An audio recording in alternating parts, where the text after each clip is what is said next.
Saludos. ¿Desde qué parte del mundo nos ves? Cuéntanoslo en los comentarios. Nos encantará saberlo. Además, puedes apoyarnos gratuitamente dando me gusta y suscribiéndote al canal.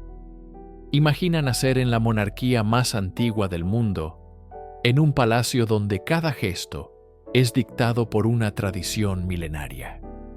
Una vida de privilegio, pero también una jaula de oro. Esta es la historia de una princesa que se enfrentó a una elección imposible: el deber a un imperio o el derecho a su propia vida. Hoy exploramos la vida de la princesa Sayako de Japón, la mujer que renunció a su título, su palacio y su fortuna por la única cosa que el trono del crisantemo no podía darle: la libertad de amar. Saludos.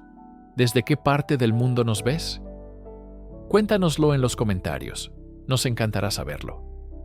Además, puedes apoyarnos gratuitamente dando me gusta y suscribiéndote al canal.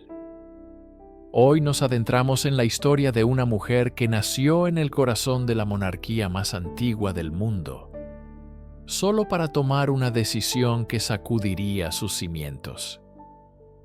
Esta es la historia de la princesa Sayako y su camino para abandonar el trono y ser libre. El 18 de abril de 1969, los muros del Palacio Imperial de Tokio fueron testigos de un acontecimiento trascendental. Nacía Sayako, la tercera hija y única mujer del entonces príncipe heredero Akihito y la princesa Michiko. Su llegada al mundo no fue un simple asunto familiar. Fue un evento de estado que resonó en todo Japón. Como miembro del trono del crisantemo, una línea dinástica que se remonta a más de 2600 años, cada aspecto de su existencia estaba predestinado a ser público y estar cargado de un simbolismo milenario. Su nombre de infancia, Princesa Nori, o Nori no Miya, fue conferido en una ceremonia solemne, marcando su entrada oficial en un mundo de deber ineludible. El Japón de la posguerra veía a la familia imperial como el ancla de su identidad nacional, un símbolo de continuidad y estabilidad en un mundo que cambiaba a una velocidad vertiginosa. La presión sobre esta recién nacida era, por tanto, inmensa. Se esperaba que encarnara la gracia, la modestia y la devoción, virtudes tradicionalmente asociadas a las mujeres de la casa imperial. Sin embargo, sus padres, Akihito y Michiko, ya habían demostrado una inclinación por romper con las tradiciones más asfixiantes, optando por criar a sus hijos ellos mismos en lugar de entregarlos a los chambelanes, una práctica común hasta entonces. A pesar de este soplo de modernidad, la institución que rodeaba a la pequeña princesa, la agencia de la casa imperial, o Kunaicho, se aseguraría de que su vida siguiera un guión escrito mucho antes de su nacimiento. Desde el primer día, la vida de Sayako fue una dualidad: el amor de unos padres que buscaban la normalidad y el peso de un imperio que exigía un sacrificio absoluto. La infancia de la princesa Nori, como se la conocía formalmente, transcurrió en los vastos y serenos terrenos del Palacio Imperial, un oasis de tradición en medio del bullicio de Tokio.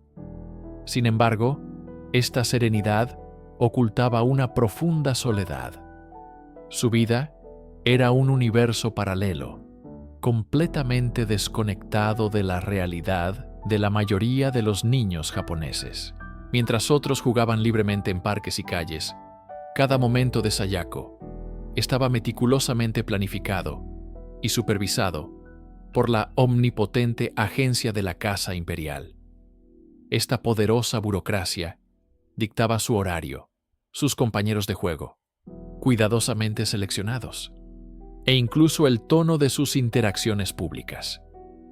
La espontaneidad, un pilar de la niñez, era un lujo que no podía permitirse. Aunque sus padres, el príncipe Akihito y la princesa Michiko, lucharon por ofrecerle una crianza más cercana y afectuosa que la que ellos mismos recibieron, sus abrumadoras obligaciones oficiales a menudo los mantenían alejados. Los largos períodos de separación eran una constante, dejando a Sayako y sus hermanos al cuidado de un séquito de ayudantes y tutores. Las interacciones familiares, aunque genuinas, estaban a menudo enmarcadas por el protocolo. Esta atmósfera de formalidad perpetua creó una barrera invisible, un aislamiento emocional que la acompañaría durante años. La princesa creció comprendiendo que su identidad no era solo suya, pertenecía a la nación. Su comportamiento, sus logros y sus fracasos no se medían con la vara de una niña común, sino con la de un símbolo viviente del trono del crisantemo. Esta carga de representación constante, la sensación de estar siempre en un escenario, definió sus primeros años. Su mundo era una jaula dorada, hermoso, seguro y lleno de privilegios, pero fundamentalmente una prisión que limitaba su capacidad para forjar una identidad propia, lejos de la sombra de la corona. Esta infancia aislada sembró las primeras semillas de un anhelo por una vida diferente. Una vida donde pudiera ser, simplemente, Sayako. No, la princesa Nori. Vivir como una princesa japonesa no es un cuento de hadas. Es una vida regida por un código de conducta tan antiguo como inflexible. Para Sayako, esta realidad se materializaba en el protocolo imperial, un laberinto de reglas que dictaba cada uno de sus movimientos, palabras y gestos. La ley que gobierna la institución, la ley de la Casa Imperial de 1947, es la base de esta jaula dorada. Una de sus cláusulas más determinantes estipula que una princesa imperial pierde su título, su estatus y su lugar en la familia si se casa con un plebeyo. Esta norma, que no se aplica a los príncipes varones, se cernía sobre el futuro de Sayako desde su nacimiento, presentándole una elección brutal: el deber o el amor. Pero el protocolo iba mucho más allá de las leyes de sucesión. Afectaba la vida diaria de maneras inimaginables. La princesa no podía simplemente salir a la calle a dar un paseo. Cada aparición pública era un evento coreografiado al milímetro por la agencia de la Casa Imperial. La ropa que vestía, las personas a las que saludaba, el ángulo de su reverencia, todo estaba predeterminado. No tenía libertad para expresar opiniones políticas, ni siquiera personales, sobre asuntos de actualidad. Su voz pública era la voz de la institución, no la suya. Esta supresión de la individualidad era una carga inmensa. Históricamente, las mujeres de la corte, desde emperatrices regentes como Suiko hasta princesas consortes, han navegado estas aguas traicioneras, algunas con gran poder e influencia, otras relegadas a un papel puramente ceremonial y reproductivo. En el Japón moderno, el papel se había solidificado en el de un símbolo silencioso de la nación. Sayako aprendió a moverse con una gracia impecable, a sonreír con una serenidad perfecta y a encarnar la dignidad del trono. Sin embargo, bajo esa fachada pulida, el sistema estaba diseñado para anular la personalidad en favor del personaje, para priorizar la tradición sobre la autonomía. Era un mundo donde el poder residía en la contención y el deber se medía por el sacrificio personal. La educación de un miembro de la familia imperial japonesa es un delicado equilibrio entre preservar las tradiciones milenarias y preparar a la persona para un mundo moderno. Sayako, como sus hermanos, fue enviada a la prestigiosa institución Gakushuin, la escuela tradicionalmente reservada para la nobleza y la familia imperial. Allí, su currículo era una amalgama del pasado y el presente. Por un lado, se sumergió en las artes clásicas japonesas, la caligrafía, la composición de poesía waka y la compleja etiqueta de la corte. Estas disciplinas no eran meros pasatiempos, sino herramientas esenciales para cumplir con su rol ceremonial, conectándola con la herencia cultural que representaba. Por otro lado, recibió una educación moderna en ciencias, historia y literatura, culminando con una licenciatura en lengua y literatura japonesa por la Universidad de Gakushuin en 1992. Sin embargo, fue en un campo inesperado donde la verdadera pasión de Sayako encontró un espacio para florecer: la ornitología. Este interés por las aves, compartido con su padre, el emperador Akihito, se convirtió en mucho más que una afición. Fue su ventana a un mundo regido por las leyes de la naturaleza, no por el protocolo imperial. En 1992, dio un paso sin precedentes para una princesa de su estatus. Se convirtió en investigadora asociada en el prestigioso Instituto Yamashina de Ornitología. Allí, no era la princesa Nori, sino una científica más, contribuyendo a estudios sobre la evolución y ecología de las aves, especializándose en el martín pescador. Su trabajo fue publicado en revistas académicas, otorgándole una identidad profesional completamente separada de sus deberes reales. Esta dualidad definió su juventud adulta. En público, era la hija del emperador, cumpliendo con sus obligaciones con una dignidad impecable. En privado, en el laboratorio o en el campo con sus binoculares, era una investigadora dedicada, una mujer con una carrera y una pasión propias. Esta incursión en el mundo profesional no solo demostró su intelecto y su deseo de contribuir a la sociedad de una manera tangible, sino que también fue un acto silencioso de independencia, sentando las bases para la decisión más radical de su vida. Más allá de los muros del Palacio Imperial, lejos de la rígida etiqueta y las ceremonias interminables, la princesa Sayako cultivaba una identidad propia, un refugio intelectual que la definía más que cualquier título.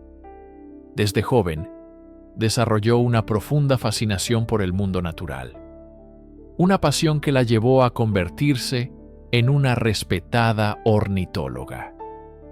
Este no era un simple pasatiempo aristocrático.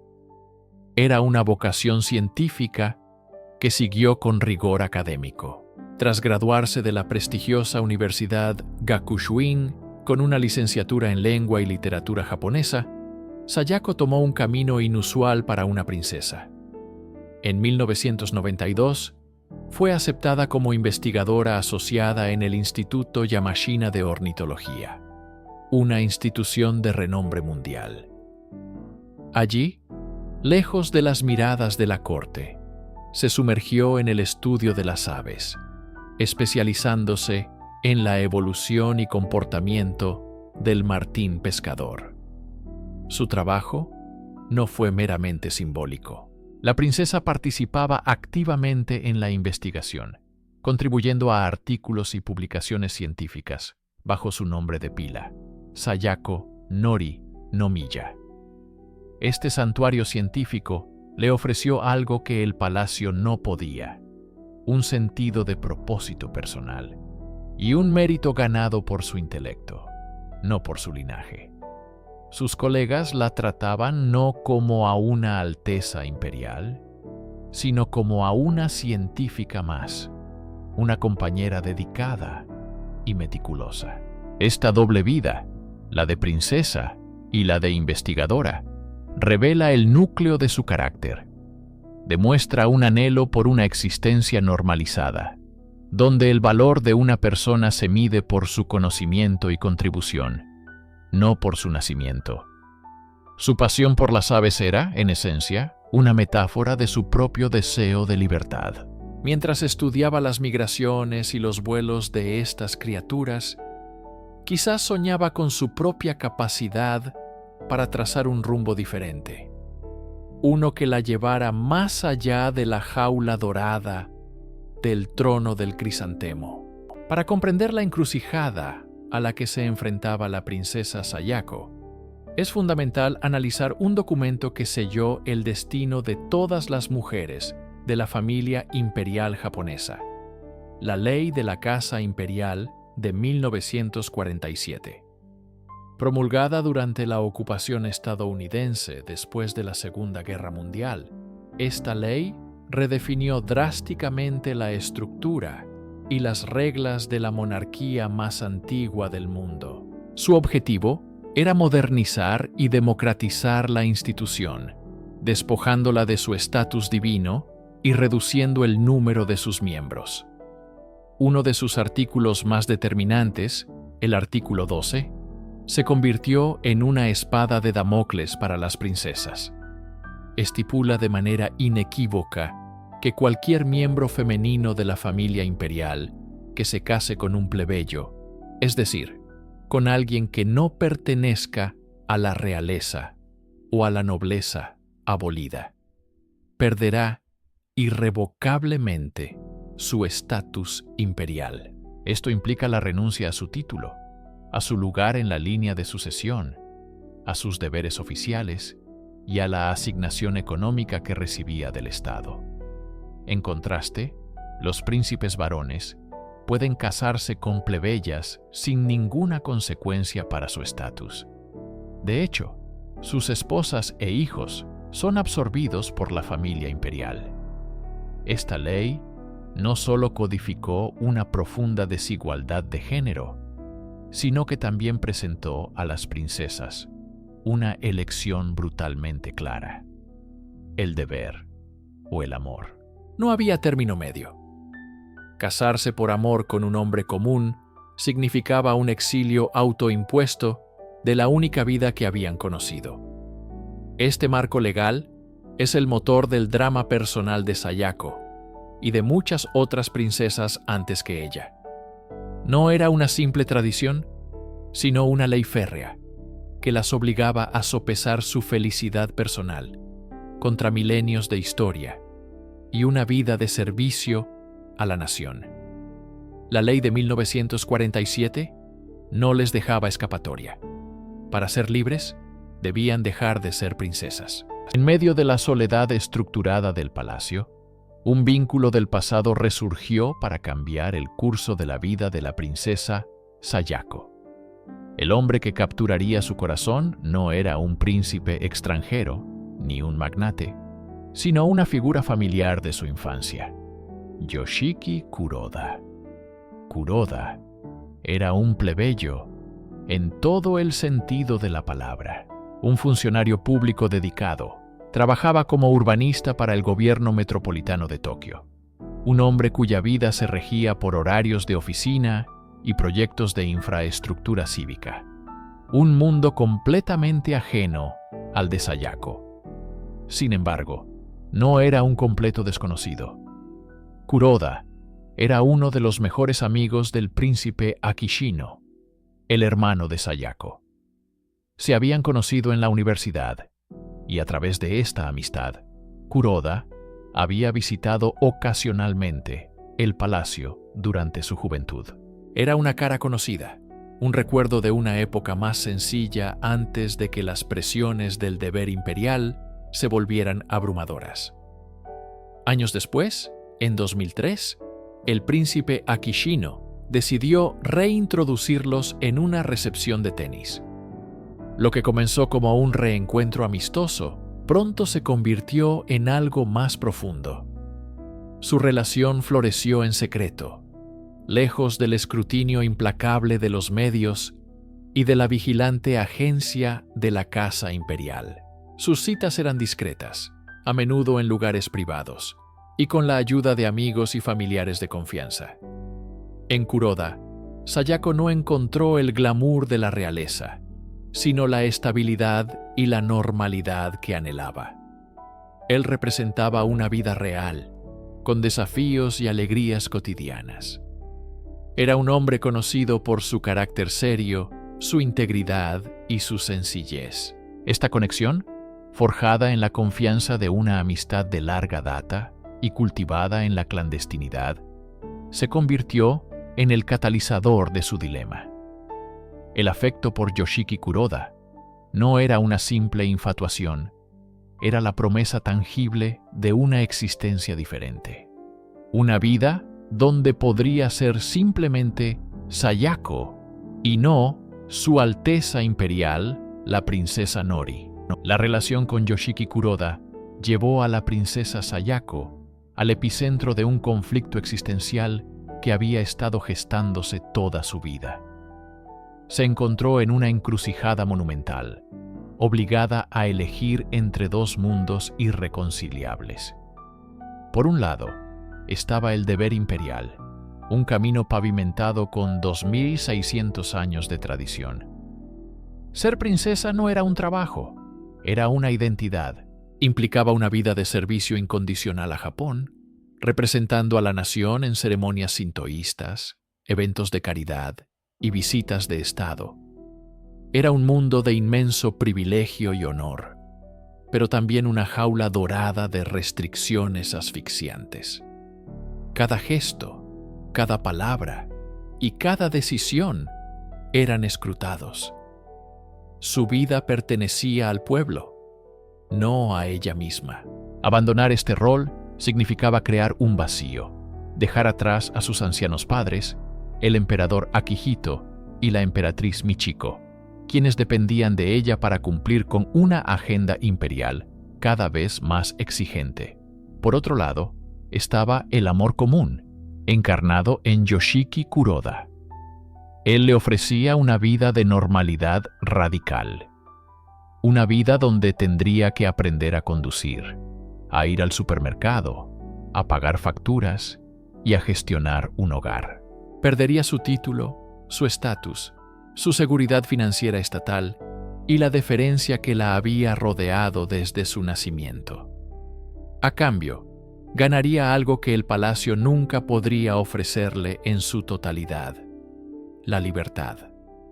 La libertad de elegir a su pareja, de construir una familia en sus propios términos, de tener una vida privada y de ser la autora de su propio destino.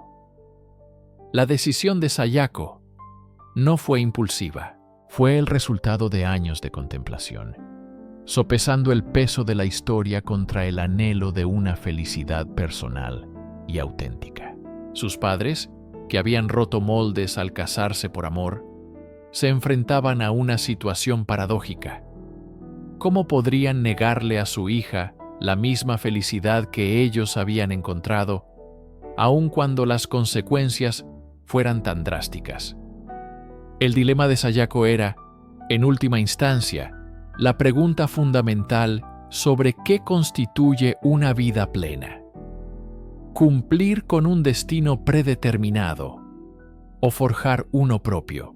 El año 2003 marcó un punto de inflexión silencioso pero monumental en la vida de la princesa Sayako. Fue entonces cuando Yoshiki Kuroda, un urbanista del gobierno metropolitano de Tokio y amigo de la infancia de su hermano, el príncipe Akishino, le propuso matrimonio. La propuesta no fue un evento de estado ni una ceremonia fastuosa. Fue un momento íntimo y personal que, sin embargo, llevaba el peso de siglos de tradición imperial. Para Sayako, decir sí no era simplemente aceptar casarse con el hombre que amaba. Era una elección que la obligaría a invocar la ley de la Casa Imperial de 1947, una legislación que, a diferencia de las monarquías europeas, es inflexible.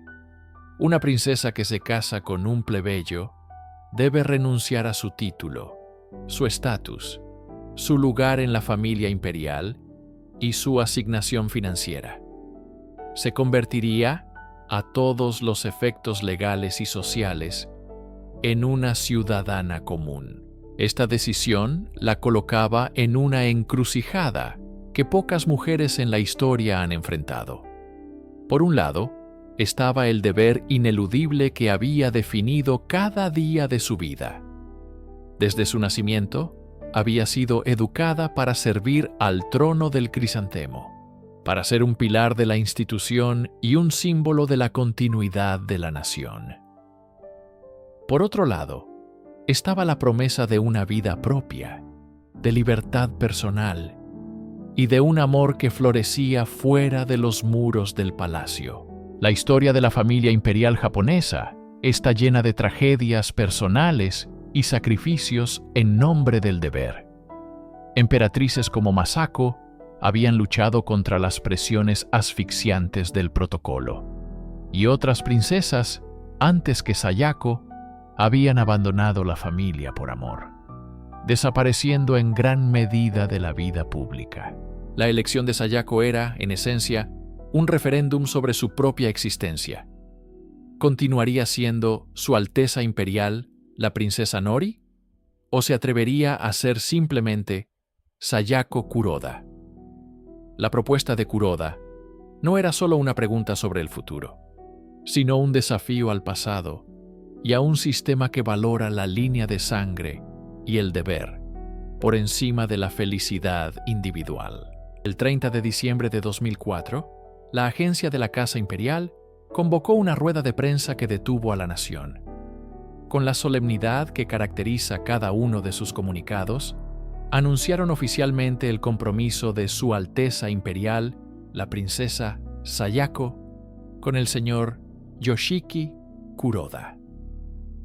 La noticia estalló en la conciencia pública japonesa, generando una mezcla de conmoción, alegría y una profunda sensación de pérdida. Por un lado, el público se alegró genuinamente por la princesa, una figura querida conocida por su comportamiento sereno, su dedicación a sus deberes y su pasión por la ornitología. La idea de que hubiera encontrado el amor y la felicidad personal resonó en un país que la había visto crecer bajo una inmensa presión. Sin embargo, la alegría estaba teñida de melancolía.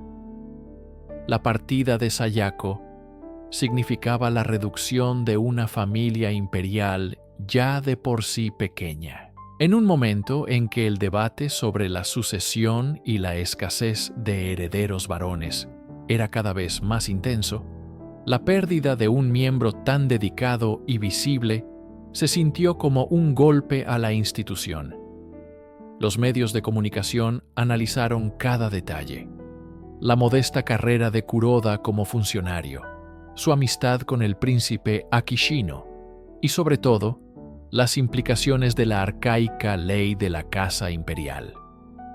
El anuncio reavivó el debate nacional sobre el papel de las mujeres en la monarquía. ¿Por qué una princesa debía abandonar todo por matrimonio, mientras que un príncipe podía casarse con una plebeya sin consecuencias para su estatus? La decisión de Sayako, aunque profundamente personal, se convirtió en un catalizador para la discusión pública sobre la modernización del trono del crisantemo. La rueda de prensa de la pareja fue un estudio de contrastes: la rigidez del protocolo imperial frente a la evidente timidez y afecto entre ellos. Japón observaba fascinado cómo una de sus princesas más tradicionales se preparaba para romper con siglos de precedentes, no por rebelión, sino por amor, forzando al país a confrontar las tensiones entre sus antiguas tradiciones y las aspiraciones de una mujer moderna. Antes de que Sayako pudiera convertirse en la señora Kuroda, debía dejar de ser la princesa Nori. Su transición no fue un simple cambio de nombre, sino un proceso meticuloso y cargado de simbolismo, marcado por una serie de antiguos ritos sintoístas de despedida. Estos rituales, lejos de ser celebraciones nupciales, eran solemnes ceremonias de separación que subrayaban la gravedad de su partida. El más conmovedor de estos fue el Choken no Gi, el rito de audiencia, donde se despidió formalmente de sus padres, el emperador Akihito y la emperatriz Michiko. Vestida con un exquisito junitoe, un atuendo de corte formal de 12 capas que pesa varios kilogramos, Sayako realizó las reverencias prescritas con una gracia que ocultaba el inmenso peso emocional del momento. Cada movimiento estaba coreografiado, cada palabra dictada por la tradición, pero la atmósfera en la sala era de una profunda tristeza familiar. Era la despedida formal de una hija de su familia y de su linaje. Otro rito crucial fue su visita al Kashikodokoro, el santuario central del Palacio Imperial, que alberga un espejo sagrado que representa a la diosa del sol Amaterasu o Mikami, la antepasada mítica de la familia imperial. Allí, la princesa informó a sus ancestros de su inminente matrimonio y de su partida de la familia. Este acto la conectaba por última vez con la línea divina que había definido su identidad desde el nacimiento. Era un reconocimiento de que, aunque abandonaba su título, la sangre de los emperadores seguiría corriendo por sus venas. Estos rituales sirvieron como un poderoso recordatorio del abismo que estaba a punto de cruzar. Eran la encarnación del deber, el poder y la tradición que había gobernado su vida. Mientras el mundo exterior veía una historia de amor, los muros del palacio presenciaban el final de una era personal, un acto de sacrificio que resonaba con las innumerables tragedias y deberes cumplidos por las mujeres del trono del crisantemo a lo largo de la historia. Tras la boda en noviembre de 2005, el título de Su Alteza Imperial, la princesa Nori, se disolvió y emergió una nueva persona, Sayako Kuroda, ciudadana de a pie. La transición fue mucho más allá de un simple cambio de estatus. Fue un curso intensivo sobre cómo vivir en el mundo real, un mundo del que había estado completamente aislada durante 36 años. Las primeras lecciones fueron sorprendentemente mundanas, pero fundamentales para su nueva independencia. Una de las más simbólicas fue aprender a conducir. Dentro del palacio, el transporte siempre había sido provisto por chóferes. Ahora, para navegar por la vida en Tokio, necesitaba su propio permiso de conducir. Las imágenes de la ex princesa asistiendo a una autoescuela y practicando en un modesto coche compacto fascinaron al público. Cada giro y cada estacionamiento en paralelo era un acto de autoafirmación, una ruptura tangible con una vida de pasividad tutelada. Otra barrera que tuvo que superar fue la de la economía doméstica. Nunca antes había necesitado manejar dinero, pagar facturas o ir a un supermercado. Acompañada por personal de la corte en las semanas previas a su boda, comenzó a visitar supermercados para aprender a elegir productos, comparar precios y entender el concepto de un presupuesto familiar. Esta experiencia era un eco de la que vivió su propia madre, la emperatriz Michiko, quien al casarse con el entonces príncipe heredero, tuvo que abandonar la normalidad que Sayako ahora luchaba por alcanzar. La emperatriz, preocupada por la preparación de su hija, se aseguró de que recibiera estas lecciones prácticas. Este proceso de aprendizaje no era solo sobre adquirir habilidades, era sobre desmantelar la estructura de dependencia que define la vida imperial. Cada tarea completada, desde obtener una licencia de conducir hasta pagar en una caja registradora, era una pequeña victoria en su búsqueda de una vida libre y autónoma, demostrando que abandonar un trono no era solo una pérdida, sino también la ganancia de un mundo entero. El 15 de noviembre de 2005, Japón y el mundo observaron un evento que encapsulaba la esencia del deber, el amor y el sacrificio. La boda de la princesa Sayako con Yoshiki Kuroda no fue un fastuoso evento imperial lleno de pompa y dignatarios extranjeros. Fue una ceremonia sintoísta íntima y solemne en el Hotel Imperial de Tokio. Esta elección reflejaba la transición que estaba a punto de ocurrir. La novia, vestida con un sencillo vestido de seda blanca y un collar de perlas, se alejaba conscientemente del elaborado Junihitoe, el atuendo tradicional de las novias imperiales. Era el primer símbolo de su nueva vida.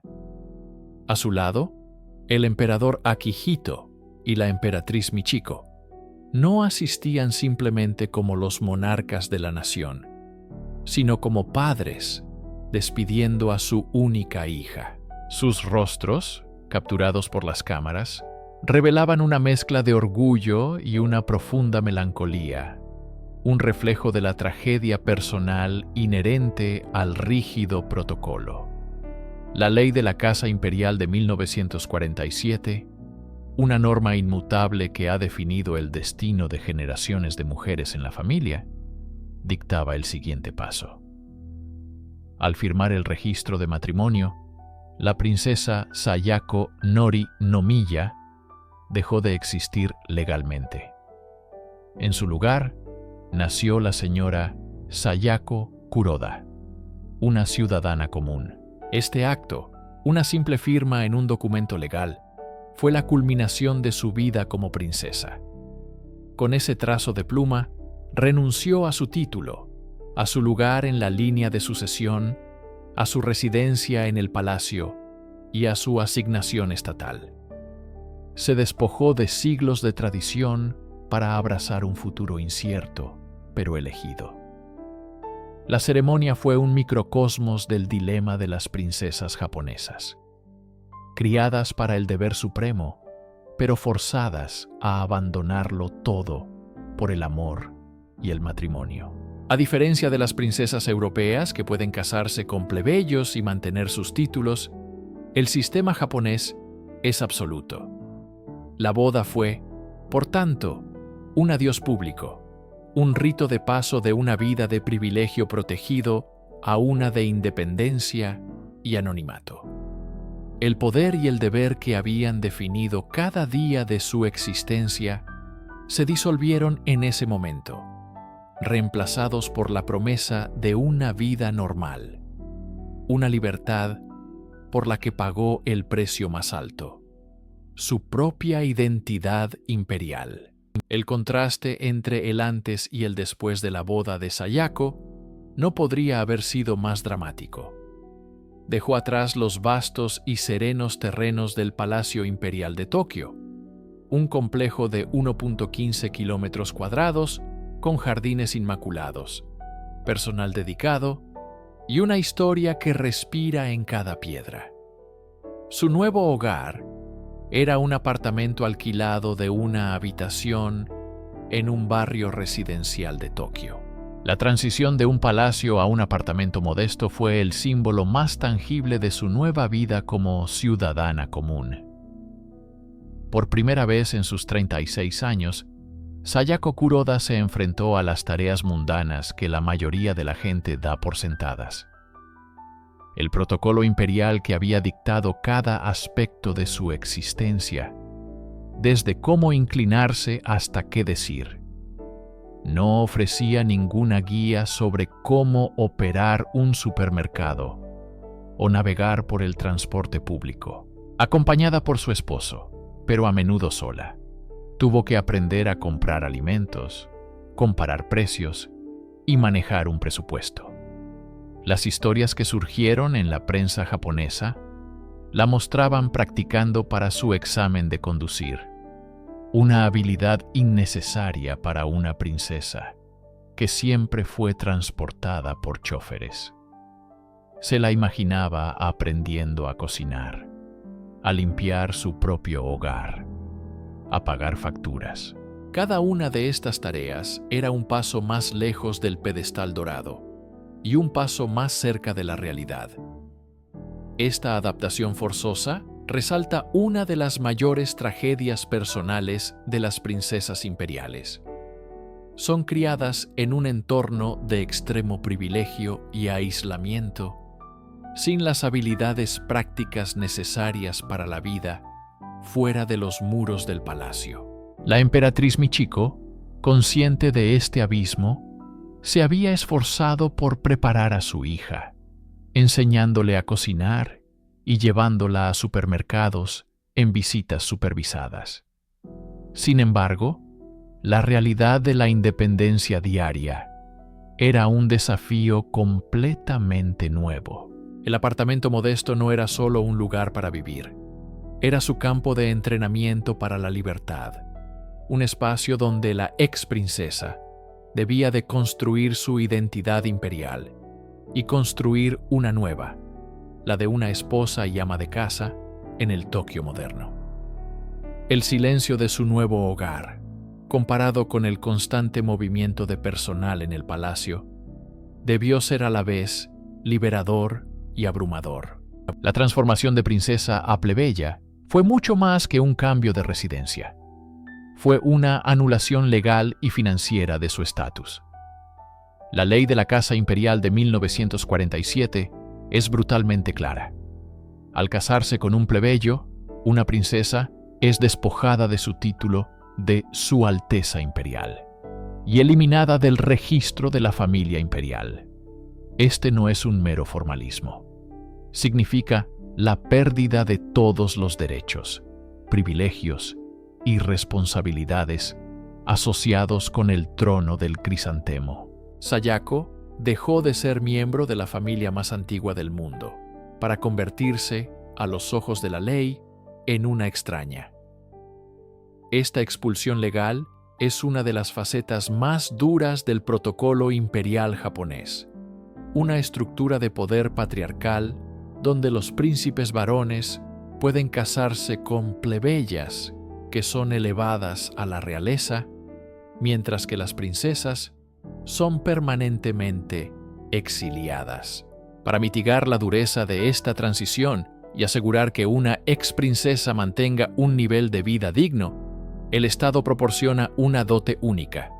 En el caso de Sayako, esta suma ascendió a aproximadamente 152.5 millones de yenes, equivalente a unos 1.3 millones de dólares en ese momento. Aunque parece una fortuna, esta cantidad está destinada a cubrir toda una vida. No hay más asignaciones, ni pensiones, ni acceso a los fondos imperiales. De repente, Sayako Kuroda tuvo que aprender a administrar sus finanzas, invertir y planificar para un futuro sin la red de seguridad económica del palacio. Esta suma, sujeta a impuestos como cualquier ingreso de un ciudadano común, representaba su liquidación final del servicio imperial. La pérdida de la riqueza no era solo financiera, era la pérdida del acceso a residencias imperiales, al transporte oficial, a la seguridad detallada y al personal que había atendido todas sus necesidades. Era la pérdida de una plataforma desde la cual podía ejercer una influencia benéfica. Su poder, aunque suave y ceremonial, se evaporó junto con su título. Esta tragedia personal, la de ser despojada de su herencia y seguridad por seguir su corazón, es el destino compartido por todas las princesas de su línea que han elegido el matrimonio fuera de la nobleza.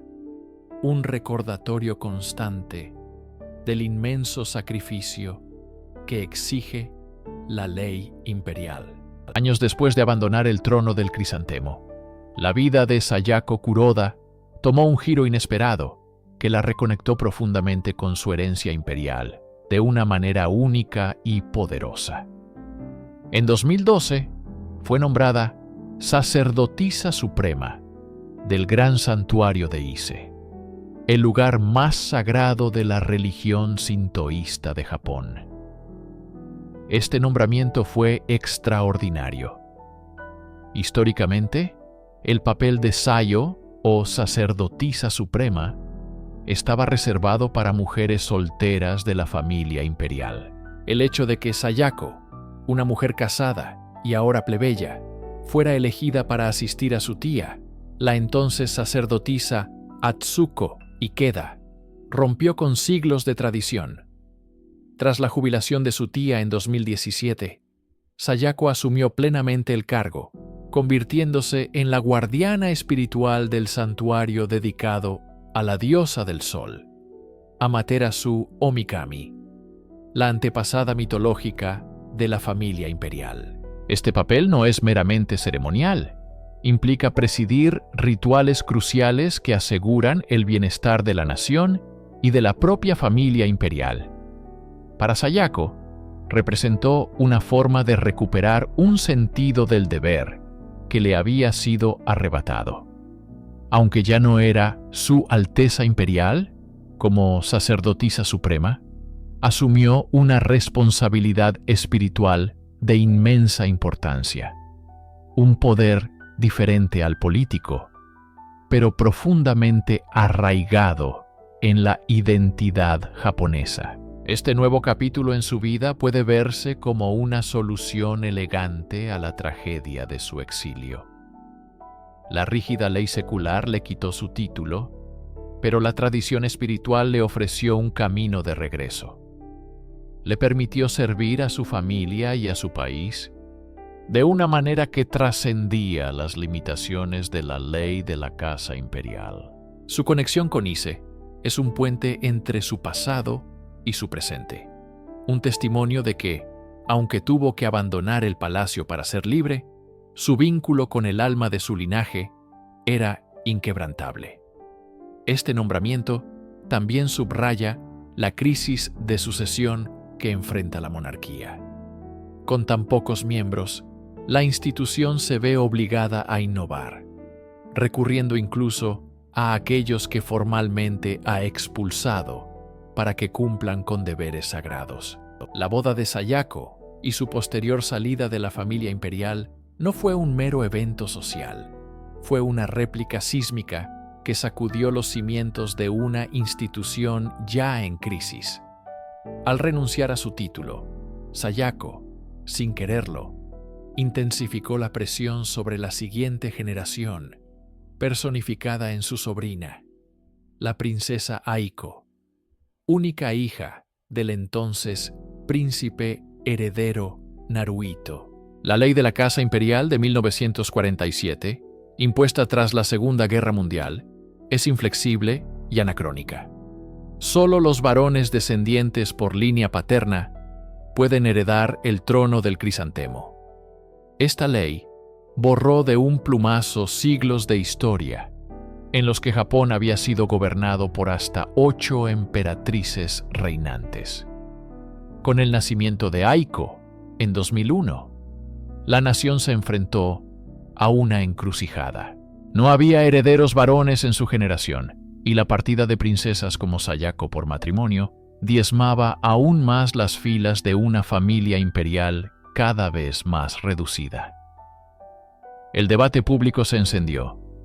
Políticos, académicos y ciudadanos discutían acaloradamente la posibilidad de reformar la ley para permitir que Aiko ascendiera al trono.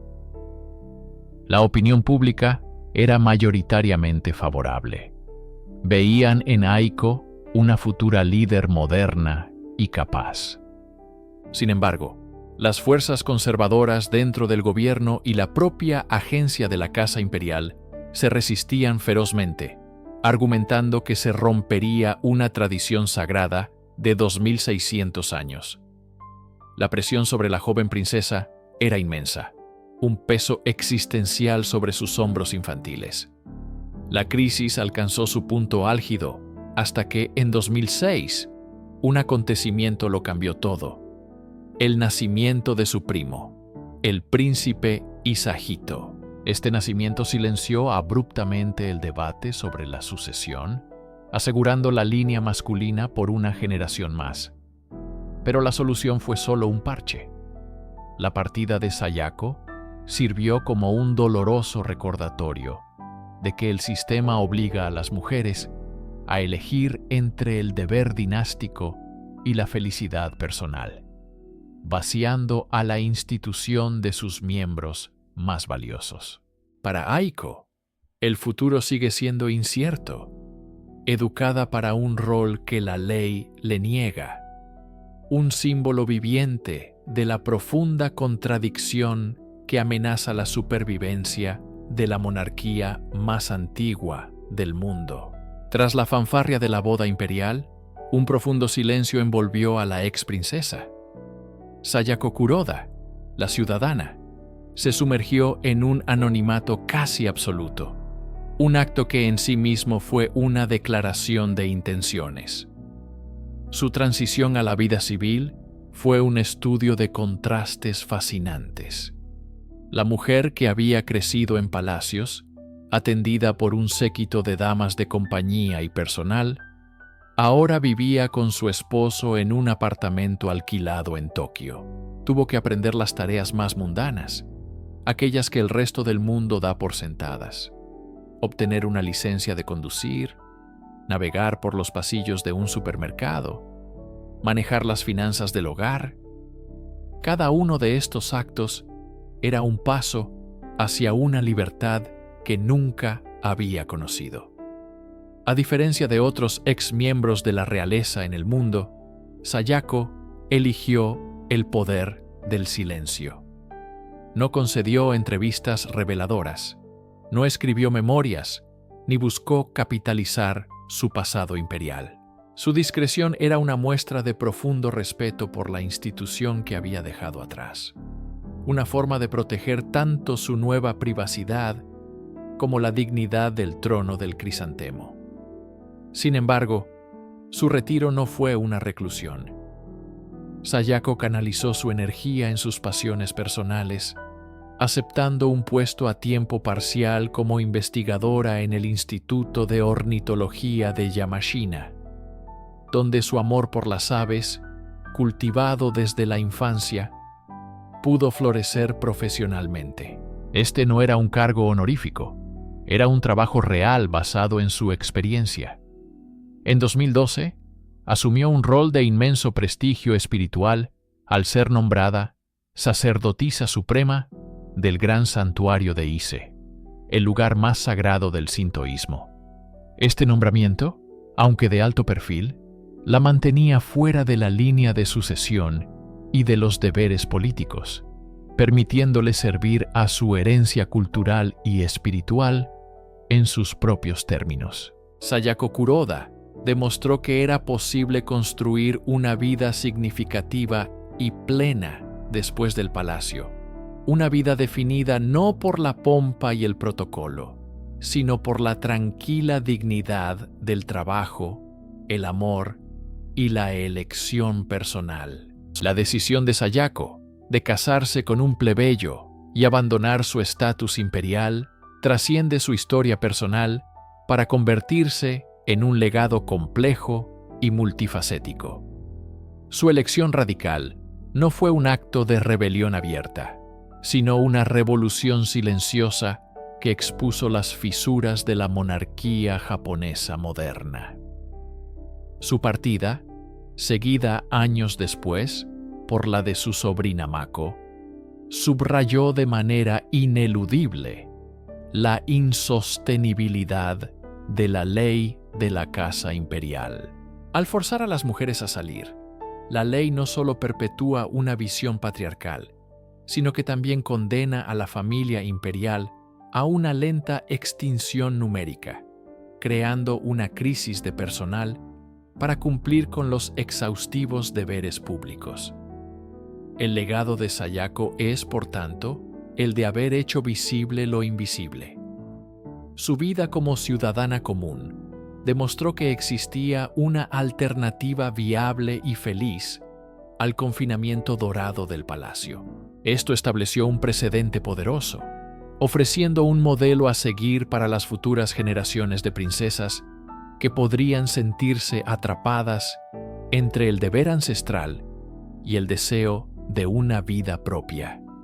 Su historia se convirtió en un punto de referencia en el debate nacional sobre el papel de la mujer en la sociedad japonesa. Una sociedad que lucha por equilibrar la tradición con las aspiraciones de modernidad e igualdad. Aunque Sayako nunca se posicionó como una activista, sus acciones hablaron más fuerte que cualquier palabra.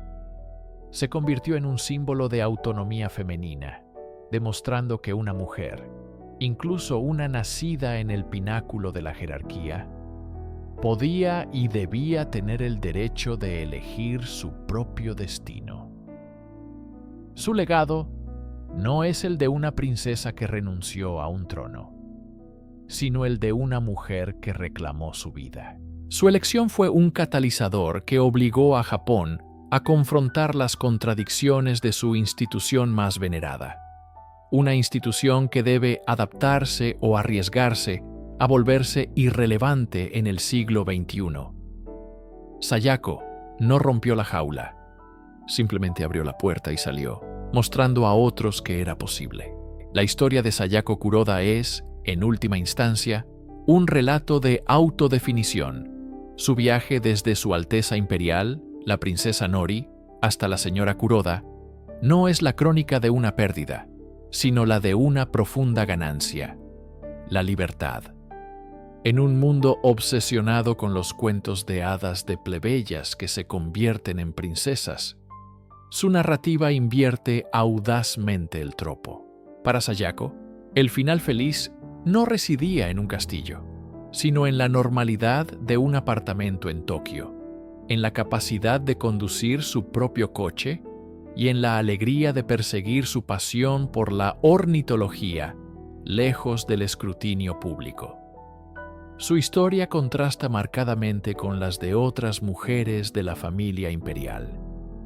A diferencia de la lucha de su cuñada, la emperatriz Masako, quien sufrió bajo la inmensa presión y rigidez del protocolo, Sayako encontró una vía de escape. No fue una huida impulsiva, sino una elección meditada, basada en el amor y en un anhelo genuino de una vida auténtica. Ella no rechazó su herencia por completo.